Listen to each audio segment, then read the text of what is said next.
Mosul, Iraq. For nearly 2 miles along the western bank of the Tigris River, hardly a single building is intact.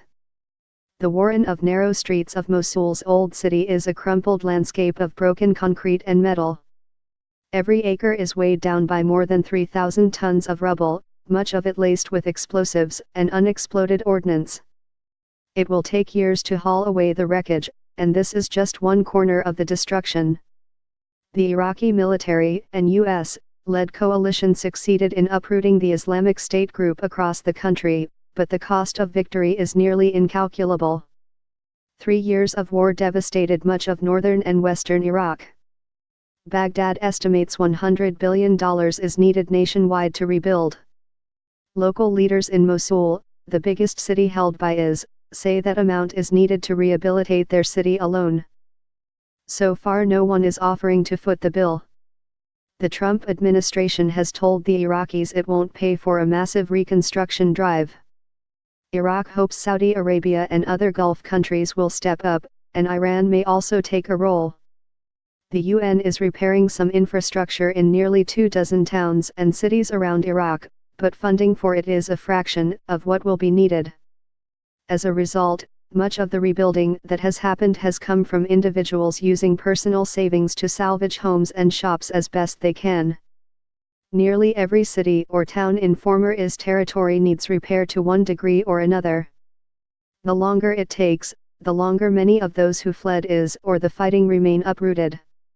While 2.7 million Iraqis have returned to lands seized back from the militants, more than 3 million others cannot, and they languish in camps. Worst hit is Mosul. The UN estimates 40,000 homes there need to be rebuilt or restored, and some 600,000 residents have been unable to return to the city, once home to around 2 million people.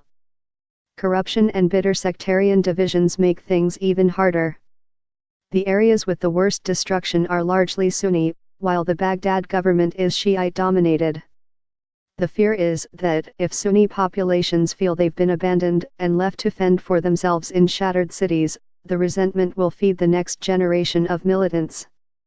The responsibility to pay for reconstruction falls with the international community, said Abdulsatter Al-Habu, the director of Mosul Municipality and Reconstruction Advisor to Nineveh Province, where the city is located.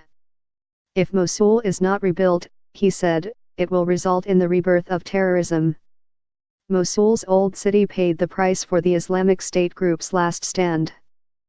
Streets are now knee-deep in rubble from destroyed homes. The few high buildings of 6 or 7 stories have been blasted hollow, reduced to concrete frames. Shopping centers and office buildings are pancaked slabs. Almost all that is left of the 850-year-old Al-Nudi Mosque, blown up by IS fighters as they fled, is the stump of its famed minaret. At the southern end of the district, the arcades of stone-arched storefronts in the historic bazaars that once sold spices, cloth, and household goods are charred and gutted. Eaves that once shaded shoppers look like they were hurled into the air to land as mangled metal scattered across the cityscape.